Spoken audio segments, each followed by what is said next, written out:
नमस्कार। आज हम बात करने वाले हैं लिखित संचार यानी रिटन कम्युनिकेशन पर, और खास तौर पर यूनिट 4 में जो बातें बताई गई हैं उन पर ध्यान देंगे। जी।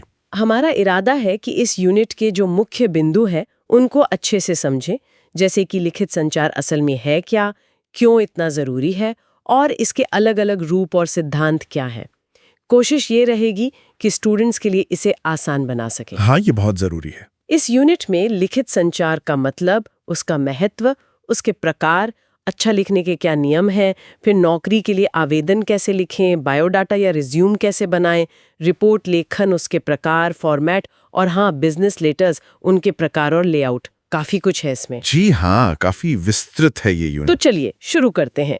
सबसे पहले सबसे बुनियादी सवाल, लिखित संचार का आखिर मतलब क्या है और आज के जमाने में खासकर स्टूडेंट्स के लिए ये इतना महत्वपूर्ण क्यों हो गया है? देखिए, लिखित संचार मतलब बहुत सीधा सा है। हाँ। अपने विचारों को, जानकारी को या किसी संदेश को हाँ। लिखकर दूसरों तक पहुंचाना। हाँ। अब इसका महत्व क्यों है? हाँ। सबसे बड़ी बात तो ये है कि ये एक तरह का स्थायी मतलब परमानेंट रिकॉर्ड बन जाता है। हाँ, ये स्थायी रिकॉर्ड वाली बात काफी अहम है। जैसे क्लास के नोट्स ले लें या ऑफिस का कोई ईमेल, बाद में कभी भी देख सकते हैं ना? बिल्कुल, कही हुई बात तो शायद याद ना रहे या गलत याद रह जाए, पर लिखी हुई चीज सामने रहती है। इससे अस्पष्टता मतलब कंफ्यूजन कम होता है, और अगर कोई मुश्किल या कॉम्प्लेक्स जानकारी देनी हो तो लिखकर उसे ज्यादा अच्छे से व्यवस्थित तरीके से समझाया जा सकता है। सही बात है। अकादमिक हो या फिर आगे चलकर प्रोफेशनल लाइफ, दोनों में ही ये बहुत काम आता है। जी बिल्कुल। ये एक बुनियादी स्किल है। अच्छा, स्रोत में इसके कई अलग-अलग रूपों का भी जिक्र है। वो कौन-कौन से? जरा उस पर रोशनी डालेंगे? हाँ, स्रोत में कई तरह के लिखित संचार बताए गए हैं, जैसे औपचारिक पत्र जिन्हें हम फॉर्मल लेटर्स कहते हैं, रिपोर्ट्स हैं, ईमेल तो आजकल बहुत आम हैं, मेमो हैं, और अगर हम अकादमिक दुनिया की बात करें तो निबंध लिखना, प्रोजेक्ट रिपोर्ट बनाना या रिसर्च पेपर लिखना, ये सब भी इसी में आते हैं। हर एक का अपना एक मकसद होता है और लिखने का एक खास तरीका या फॉर्मेट भी होता है। हाँ, फॉर्मेट की बात आपने कही, और यहीं पर शायद बात आती है अच्छे लेखन के सिद्धांतों की। सिर्फ लिख देना ही काफी नहीं है ना, उसे प्रभावी भी होना चाहिए। स्रोत क्या कहता है इस बारे में? क्या सिद्धांत हैं अच्छे लेखन के? जी, स्रोत कुछ बहुत ही महत्वपूर्ण सिद्धांतों पर जोर देता है। सबसे पहला है स्पष्टता यानी क्लैरिटी। जो आप कहना चाहते हैं वो बिल्कुल साफ साफ समझ में आए, कोई कंफ्यूजन ना हो। क्लैरिटी, ये तो बहुत जरूरी है।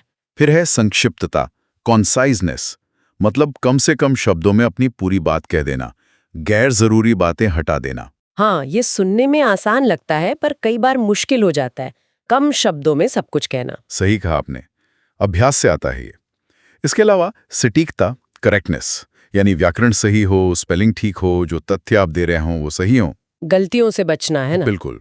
फिर है पूर्णता, कंप्लीटनेस, यानी जो भी जरूरी जानकारी है वो सारी दी गई हो, कुछ अधूरा न छूटे। और आखिर में एक और जरूरी चीज है शिष्टाचार, कर्टसी, यानी लिखने का लहजा विनम्र हो, पाठक के प्रति सम्मान झलके। अच्छा, क्लैरिटी, कंसाइजनेस, करेक्टनेस, कंप्लीटनेस और कर्टेसी, ये 5 सिद्धांत। जी, स्टूडेंट्स के लिए तो ये बहुत ही जरूरी है, चाहे वो अपना असाइनमेंट लिख रहे हों या किसी को ईमेल भेज रहे हों। बिल्कुल, और इन सिद्धांतों का सीधा असर तब दिखता है जब स्टूडेंट्स नौकरी के लिए अप्लाई करते हैं। हाँ, स्रोत में आवेदन पत्र और बायोडाटा का भी जिक्र है। ये तो बहुत ही प्रैक्टिकल चीज है। निश्चित रूप से। एक अच्छा लिखा हुआ एप्लीकेशन लेटर और बायोडेटा, वो आपकी पहली छाप छोड़ता है। ये दिखाता है कि आप मतलब उम्मीदवार अपने विचारों को, अपनी योग्यताओं को लिखकर कितने अच्छे ढंग से पेश कर सकता है। हाँ, ये सिर्फ जानकारी देना नहीं है, बल्कि ये भी दिखाना है कि आप कम्युनिकेट कैसे करते हैं। बिल्कुल सही। इसमें सही फॉर्मेट का ध्यान रखना, साफ भाषा का इस्तेमाल करना और सारी जरूरी बातें शामिल करना, ये सब बहुत मायने रखता है। ये एक दस्तावेज से बढ़कर है, ये आपकी कम्युनिकेशन स्किल का सबूत है। बायोडाटा के बाद स्रोत रिपोर्ट लेखन पर भी बात करता है। इसके क्या प्रकार हैं और फॉर्मेट इतना जरूरी क्यों है? देखिए, रिपोर्ट का मतलब है किसी खास विषय पर या किसी घटना पर या किसी प्रोजेक्ट पर जानकारी देना या फिर किसी जांच के नतीजों को पेश करना। स्रोत बताता है कि रिपोर्ट कई तरह की हो सकती हैं। जैसे मान लीजिए कोई प्रोजेक्ट चल रहा है तो उसकी प्रोग्रेस रिपोर्ट, या कोई घटना हुई तो उसकी इन्वेस्टिगेशन रिपोर्ट। अच्छा, अलग-अलग मकसद के लिए अलग-अलग रिपोर्ट। जी, और हर रिपोर्ट का एक तय फॉर्मेट होता है।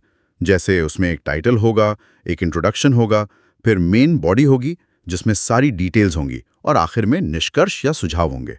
इस फॉर्मेट को फॉलो करने से क्या होता है कि जानकारी व्यवस्थित रहती है, पढ़ने वाले को समझने में आसानी होती है। समझ गए, यानी फॉर्मेट सिर्फ दिखावा नहीं है बल्कि वो स्पष्टता और समझने में मदद करता है। बिल्कुल। और आखिर में व्यवसायिक पत्र यानी बिजनेस लेटर्स, इनके बारे में स्रोत क्या कहता है, इनके प्रकार और लेआउट? व्यावसायिक पत्र जो हैं वो बिजनेस की दुनिया में दफ्तरों में फॉर्मल कम्युनिकेशन का एक स्टैंडर्ड तरीका है।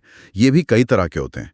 जैसे आपको कोई जानकारी चाहिए तो आप इंक्वायरी लेटर लिखेंगे, कोई शिकायत है तो कंप्लेंट लेटर, सामान का ऑर्डर देना है तो ऑर्डर लेटर।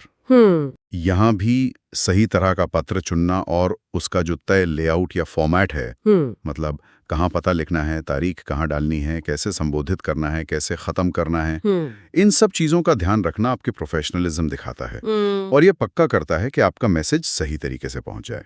तो कुल मिलाकर हमने आज लिखित संचार की कई अहम बातें समझी। इसका मतलब क्या है, ये क्यों जरूरी है, इसके अलग अलग रूप कौन से हैं, अच्छे लेखन के सिद्धांत क्या हैं, और फिर बायोडेटा, रिपोर्ट, बिजनेस लेटर जैसे इसके प्रैक्टिकल इस्तेमाल क्या हैं। जी, और यहाँ एक बात पर और गौर करना चाहिए। लिखित संचार सिर्फ शब्दों को कागज पर या स्क्रीन पर उतारना नहीं है। ये अपने विचारों को एक स्ट्रक्चर देने की, उन्हें लॉजिकली पेश करने की कला है। हाँ, ये बात तो है। और आज के डिजिटल दुनिया में तो ये और भी ज्यादा जरूरी हो गया है। हम रोज न जाने कितने ईमेल, मैसेज, पोस्ट लिखते पढ़ते हैं। तो ये सोचना बहुत जरूरी है कि हम जो लिख रहे हैं वो पढ़ने वाले पर क्या असर डालेगा।